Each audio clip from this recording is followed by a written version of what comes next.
சரி. என்னது பால் காஞ்சிட்டு இருக்கு, 4 டம்ளர் இருக்கு.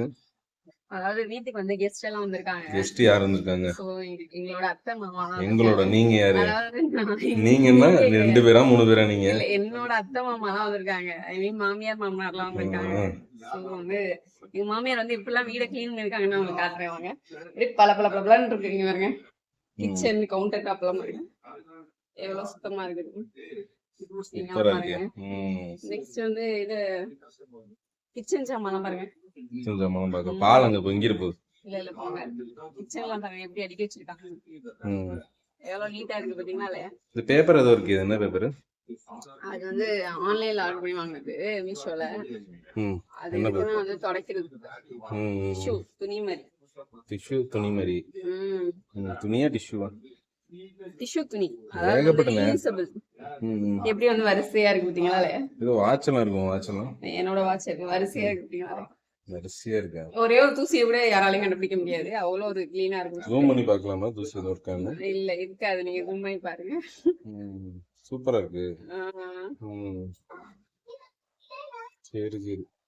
கீழ எல்லாம் பாருங்க. இந்த சைடு இங்க கீழ காட்டுங்க. கீழ காட்டா? நிறைய டப்பா இருக்கு. என்ன இருக்கு இதுல? எல்லாரோட பழைய அரிசி அது இதுன்னு ஏகப்பட்டது இருக்கு. சரி சரி. இங்க ஆயில் கேன்லாம் பாருங்க எப்படி இருக்குதுன்னு. ஆயில் கேன்லாம் ஒரே ஒரு தூசி கூட கிடையாது. அவ்வளவு நீட்டா கிளீன் பண்ணியாச்சு. கிளீன் பண்ணியாச்சுன்னா நான் பண்ணல, அவங்க பண்ணாங்க. எல்லாமே கிளீன் பண்ணி ரெடி பண்ணி கொடுத்தாங்க. செட் பண்ணி ரெடி பண்ணி கொடுத்தாங்க. நீ அழுக்காக்கிவ அதானே? நானும் இதே மாதிரி வச்சுக்கதான் ட்ரை பண்றேன். ஆனா என்னால அந்த அளவுக்கு முடிய மாட்டேங்குது.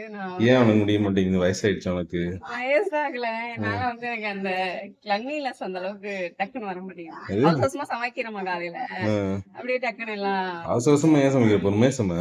பொறுமையா சமைச்சாலும் என்ன கொஞ்ச நாள் ஆகும். டைம் எடுக்கும் போல. நான் சீக்கிரம் அந்த மாதிரி கத்துக்கிட்டேன். அப்படி புதுசா வீடியோ வந்து புதுசா எப்படி குடி வந்த மாதிரி இருக்குதா இல்லையா? கரெக்ட் இருக்கு. நீ இப்படி எல்லாம் வச்சிருந்ததுனால வந்து இப்ப புதுசான மாதிரி எனக்கு தெரியுது பாக்குறதுக்கு.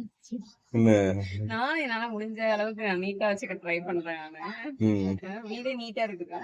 இவர்கிட்ட இதுவும் இதெல்லாம் எவ்வளவு கவுண்டர் டாப்னா எவ்வளவு பளபளன்னு இருக்கு. நீயும் நல்லா தானே வச்சிருப்ப. ஆமா, நான் நல்லா அழகா வச்சிருப்பேன். இந்த இதுல விளம்பரத்துல காட்டுவாங்கல்ல, ஸ்டெயின்ஸ் எல்லாம் வந்து அப்படி புடிச்சு போயிருக்கும். டக்குன்னு அந்த விம் பார்ல லிக்விட் அதை ஊத்திட்டு அப்படி ஒரு தேய்ச்சோம்னா அப்படி பளபளன்னு வந்துரும்ல. அது மாதிரி நீ அழுக்கா வச்சதுனால இப்ப சுத்தமா இருக்கு உங்களுக்கு. இப்படி இந்த மாதிரி வந்து அடிக்கிறதுக்கு யாருக்காச்சும் வந்து எக்ஸ்பர்ட்டோட ஒப்பீனியன் தேவைன்னா இந்த எங்களோட கிச்சனை பார்த்து அடிக்க வச்சுக்கோங்க. அந்த மெத்தட்ல ட்ரை பண்ணலாம். எந்த மெத்தட்ல? இந்த மாதிரி வரிசையா கீழ இருந்து மேல, மேல இருந்து கீழ அதோட பார்க்கலாம். ஒண்ணு மேல ஒண்ணாவா இல்ல எப்படி? ஒண்ணு மேல வரிசையா கீழ இருந்து மேல, மேல இருந்து கீழ அந்த மாதிரி. அப்படியே வரிசையா வச்சிருந்தா அப்படியே யூஸ் பண்ண வரிசையா அப்படி இருக்குமா இல்ல கசமசன ஆயிடுமா? அதே மாதிரி வச்சிரணும். எடுத்து அந்த இடத்துல வச்சிரணும். எல்லாரும் அது மாதிரி விக்கிறாங்களா? விக்கிறாங்களான்னு தெரியல. வச்சுட்டா அப்படியே நீட்டா இருக்கும். நம்ம யூஸ் பண்ண வந்து கொஞ்சம் அழுக்கா இருந்துச்சுன்னா அப்பப்ப கழுவி வச்சிருவாங்க. பளிச்சுன்னு இருக்கும். புதுசா இருக்க மாதிரி. புதுசா வச்சு நம்ம என்ன பண்ண போறோம்? பாக்க சுத்தமா தான் நல்லா இருக்கும்ல. சரி சரி, அது கரெக்ட் தான். அதுக்காக